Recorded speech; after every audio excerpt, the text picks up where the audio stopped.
آج ہم بات کر رہے ہیں ایڈگر ایلن پو کی جی اور ان کی وہ شہرہ آفاق کہانی دا ٹیل ٹیل ہارٹ۔ بہت مشہور۔ یہ صرف ایک ڈراؤنی کہانی نہیں ہے۔ جی نہیں، بالکل نہیں، اس سے کہیں زیادہ گہری ہے۔ ہاں، یہ انسانی نفسیات، مطلب جرم کا احساس اور وہ حقیقت اور وہم کی جو دھندلی سی لکیر ہے نا، بالکل، اس کا ایک گہرا جائزہ ہے۔ یہ کہانی ہمیں سوچنے پر مجبور کرتی ہے۔ تو کہانی کا جو مواد ہے وہ تو پو کی اپنی تحریر ہے، اور آج ہم کوشش کریں گے کہ اس کی تہوں کو کھولیں، سمجھیں کہ یہ آج بھی اتنی اثر انگیز کیوں ہے۔ جی، اور کہانی شروع ہی بڑے ڈرامیٹک انداز میں ہوتی ہے۔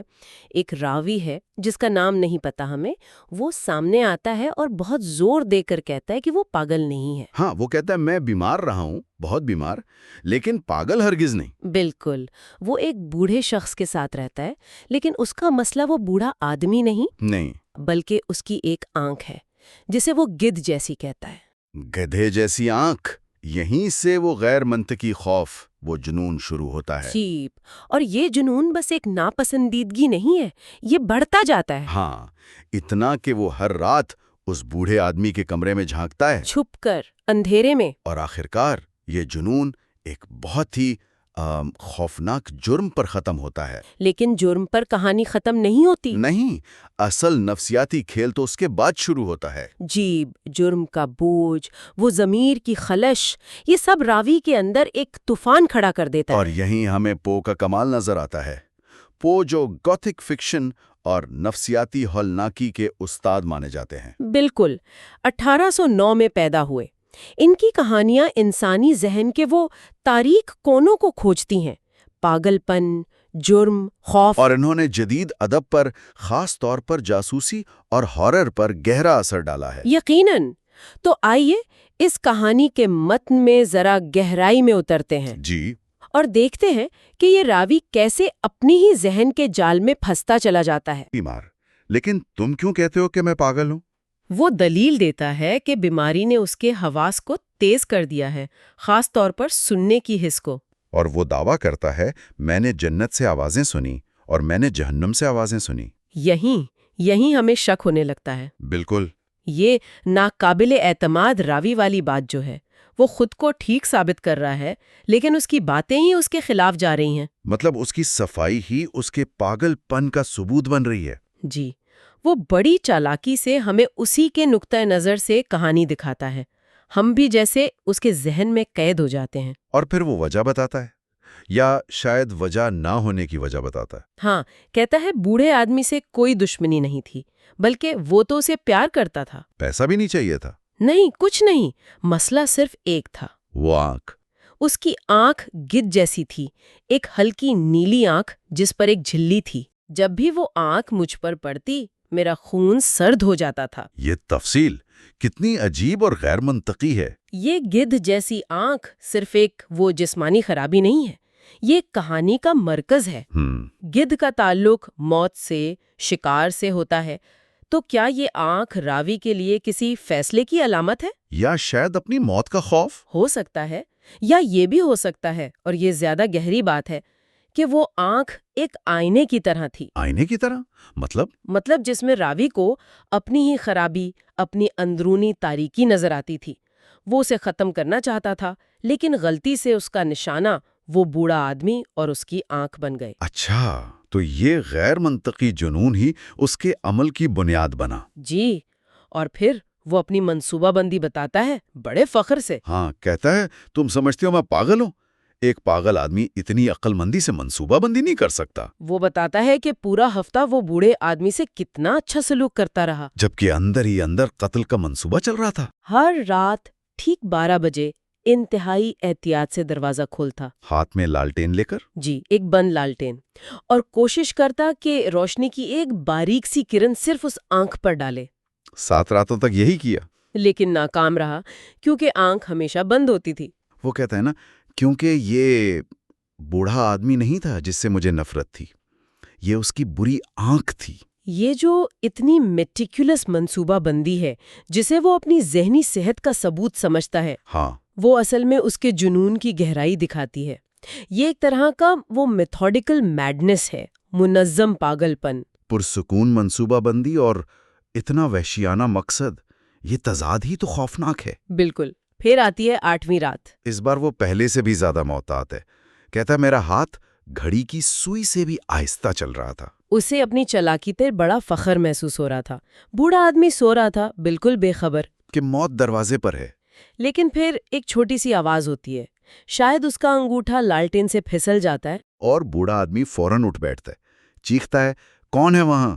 یہاں سے تناؤ بہت بڑھ جاتا ہے. راوی کہتا ہے وہ پورے 1 گھنٹے تک اندھیرے میں بغیر ہلے جلے کھڑا رہا.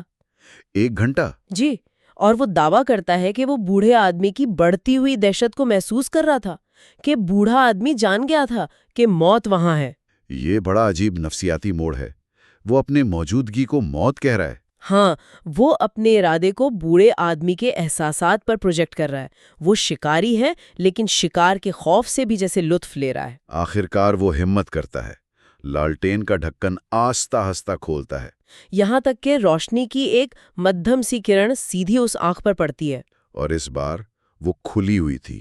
یہ کھلی تھی، چوڑی چوڑی کھلی ہوئی. اور جب میں نے اسے دیکھا تو میرا غصہ بھڑک اٹھا.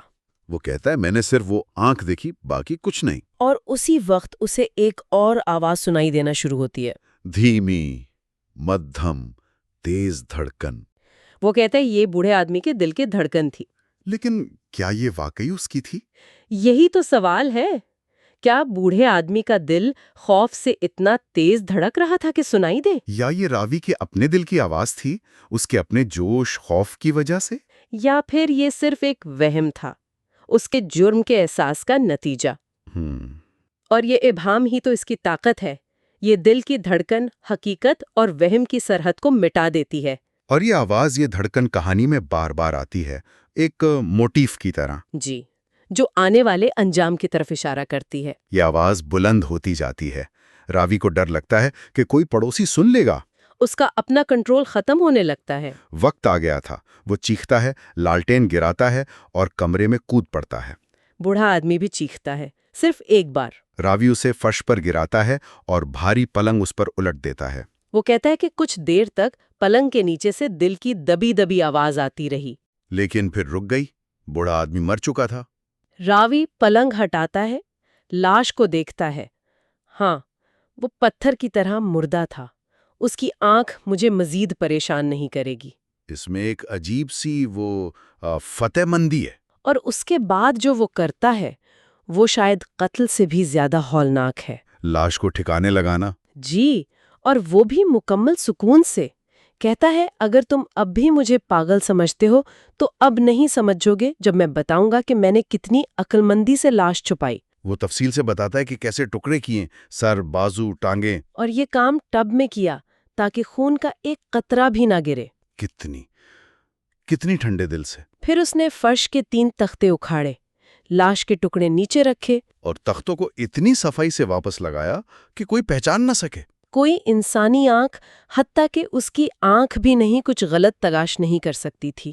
یہ جو لا تعلقی ہے، یہ پرسکون انداز، یہ ظاہر کرتا ہے کہ وہ اپنے عمل کی سنگینی سے کتنا دور ہو چکا ہے. جی، یہ گروتیسک یعنی بھیانک پن گوتھک ادب کا ایک اہم عنصر ہے. اور جیسے ہی یہ کام ختم ہوتا ہے، صبح کے 4 بجے دروازے پر دستک ہوتی ہے. وہ پورے اعتماد سے دروازہ کھولتا ہے. 3 پولیس آفیسر. پڑوسی نے چیخ سنی تھی. راوی بالکل نہیں گھبراتا، مسکرا کر کہتا ہے ارے وہ تو میری چیخ تھی، خواب میں نکلی. بوڑھا آدمی، وہ تو شہر سے باہر گیا ہے. اور پھر انہیں پورے گھر کا معائنہ کرواتا ہے. ہر جگہ لے جاتا ہے، حتیٰ کہ بوڑھے آدمی کے کمرے میں بھی. اور انتہا تو یہ ہے کہ وہ کرسیاں لا کر وہیں رکھتا ہے اور خود ٹھیک اسی جگہ بیٹھتا ہے جہاں فرش کے نیچے لاش چھپی ہے. یہ تو کمال کی آئرنی ہے، ستم ظریفی ہے. یہ اس کی حقیقت سے مکمل لاتعلقی اور اس کے وہم کی انتہا ہے. وہ سمجھتا ہے وہ بہت چالاک ہے، لیکن وہ خود اپنے ہی ذہن کا قیدی بن چکا ہے. اور یہیں سے اس کا زوال شروع ہوتا ہے. جی، آہستہ آہستہ وہ افسران سے باتیں کر رہا ہے لیکن خود بے چین ہونے لگتا ہے. کان بجنے لگتے ہیں، سر میں درد. اور پھر اسے وہی مانوس آواز سنائی دینے لگتی ہے، دھیمی مدھم دھڑکن. پہلے وہ نظر انداز کرنے کی کوشش کرتا ہے، زیادہ اونچی آواز میں بولتا ہے، تیزی سے، تاکہ آواز دب جائے، لیکن آواز بڑھتی جاتی ہے، مستقل، واضح۔ وہی دھڑکن جو اس نے مرنے سے پہلے سنی تھی۔ اس آواز کا واپس آنا کہانی کا نفسیاتی کلائمیکس ہے۔ اب کیوں آئی یہ آواز؟ جب سب کچھ محفوظ تھا، یہ ناقابل برداشت جرم کا احساس ہے، وہ اندرونی سچائی جسے وہ دبا نہیں سکتا۔ اس کا وہ پرسکون نقاب اب ٹوٹ رہا ہے۔ جی، اس کا ضمیر اب ایک آواز بن گیا ہے جسے وہ باہر سے آتا ہوا سمجھ رہا ہے۔ اس کی حالت بگڑتی جاتی ہے، وہ اٹھ کر کمرے میں ٹہلنے لگتا ہے، بھاری قدموں سے چلتا ہے، شاید لاشعوری طور پر آواز دبانے کی کوشش میں، کرسی کو فرش پر رگڑتا ہے۔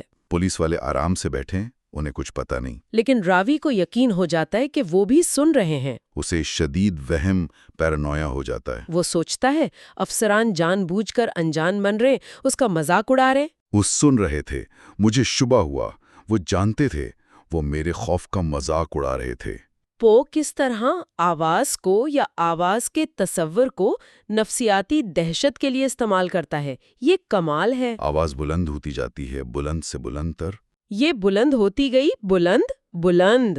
وہ مزید برداشت نہیں کر پاتا۔ اس کی ہمت جواب دے جاتی ہے، وہ چیختا ہے، فرش کی طرف اشارے کرتے ہوئے، بدذاتوں، اب مزید ڈھونگ مت رچاؤ، میں اعتراف کرتا ہوں، تختے اکھاڑو۔ یہی یہ اس کے خوفناک دل کی دھڑکن ہے۔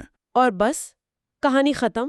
فرار نہیں، بلکہ اقرار جرم۔ وہ جسے بوڑھے آدمی کا دل سمجھ رہا تھا، وہ دراصل اس کے اپنے جرم کی ناقابل برداشت گونج تھی۔ پو ہمیں دکھاتا ہے کہ کوئی جرم کامل نہیں ہوتا، انسان کا اپنا ضمیر ہی اس کا پیچھا کرتا ہے۔ اور پاگل پن اکثر خود تباہی کی طرف لے جاتا ہے، کامیابی کی طرف نہیں۔ جی بالکل۔ تو خلاصہ یہ ہے کہ ڈیٹیل ہارٹ میں ہم نے ایک ناقابل اعتباری راوی کے ذہن کا سفر کیا۔ ہم نے دیکھا کیسے ایک غیر منطقی خوف، وہ آنکھ، ایک منظم جرم تک لے گیا، اور پھر کیسے جرم کا بوجھ، وہ دل کی دھڑکن کی علامت، اسے مکمل تباہی اور اقرار تک لے آئی۔